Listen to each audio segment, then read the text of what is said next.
that I think is really interesting, and maybe it's just because, you know, we have such a positive view of what these people are going to do.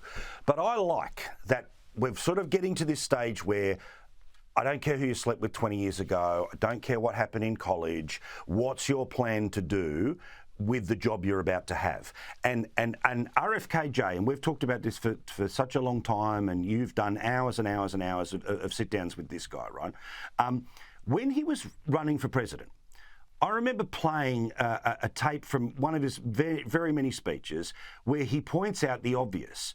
America is fat and it's sick and it has chronic diseases that it didn't have when his uncle and his father were in the middle of the White House. And anyone who loves America knows that's exactly true.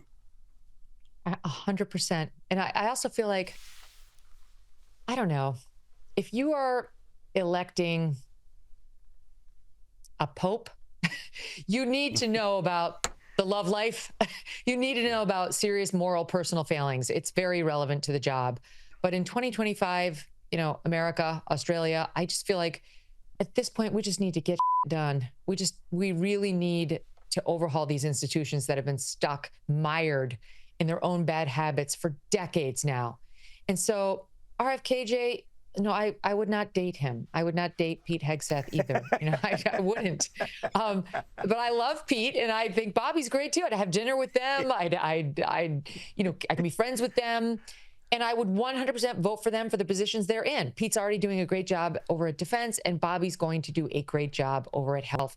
He's an expert on the very things that you just ticked off that we need somebody to look at. I also think it's important to note, and I've been sort of trying to watch what's the pattern of each and every day, because then, okay, when things get worse, this is going to get louder, or if things get better, then this is going to get softer, right? And clearly one of the things that's very different this time around is that, you know, the 4 a.m. tweets that fed into the breakfast television that then he was reacting to by the middle of the day, before people reacted to the reaction, and then the feedback loop continues. That, sure, he's still banging out the truth socials, but because he's doing these sort of, look, I'm sitting at the desk, got any questions for me, guys, you know, quick, yep, no, yes, bang, bang, bang, that some of the people around him have worked out how to let that part of his personality fly, but also it means it's being done in a quite authoritative setting. It's not the theory of, you know, him sitting on the toilet at 3 a.m. It's him sitting behind the Oval doing his job. And I think that whoever's behind that, and if it's Trump himself, awesome, most likely probably not, whoever's put him in that space, they know how to get the best out of him and what's good for him, because otherwise you end up in this feedback loop of outrage. Absolutely. Trump needs to be talking to the people. He needs it. He needs to be in front of a camera or in front of a microphone. It's his oxygen. And it's not just Trump. I have to say, one of the nice things about this new administration, 15 days in, is how transparent and accessible they've all been. You know, Pete Hegseth put out a video just talking about what he's about to do right from his desk at the Department of Defense before. Never seen that from a Pentagon chief. Sean Duffy, same thing. Let me give you the latest on the airline disaster that we had over the Potomac. And then there was another flight that went down in Philadelphia on Friday night. Like, here's exactly what we're doing. This is what I've done. I brought these people in.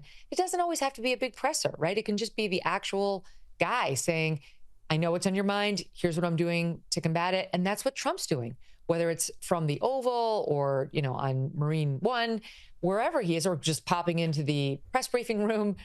His press secretary has been very visible too. Like, they really are a vibrant, modern, visible presidency.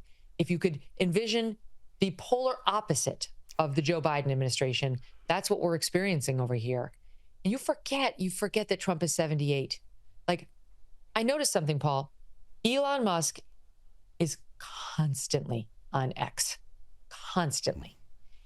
And I don't know how he does it, because look at what he's doing. It's like rescuing astronauts from space. is shooting rockets of his own up there. He runs Tesla, which is an innovative electric vehicle company. He runs the boring company where they're trying to bore through all this underground cave material so that we can have high-speed trains. He runs the Neuralink company where they're literally trying to solve paralysis and have figured out how to put something in somebody's brain such that they can control the computer just with their thoughts. That's what I think. He runs X. He runs Twitter and is on Twitter. How? I'm exhausted. I need a nap just talking about it. Well, Trump is the same. That's exactly how Trump is. And I don't know if he's just built that way or if it's the Sudafed, which I do know he likes. But whatever it is, they're both constantly awake, alert, and ready for more. So again, I don't want to be married to that. Like that, I'd be like, go to bed. I'm tired, for the love of Pete. But I do like it in an executive and a billionaire who wants to work for us for free. It's this pairing that I think will truly change the world. But we are 3-2-1 from hearing the reports over in Politico of the journalists and how tired they are. It's nonstop chaos and they can't take this and they're all on antidepressants.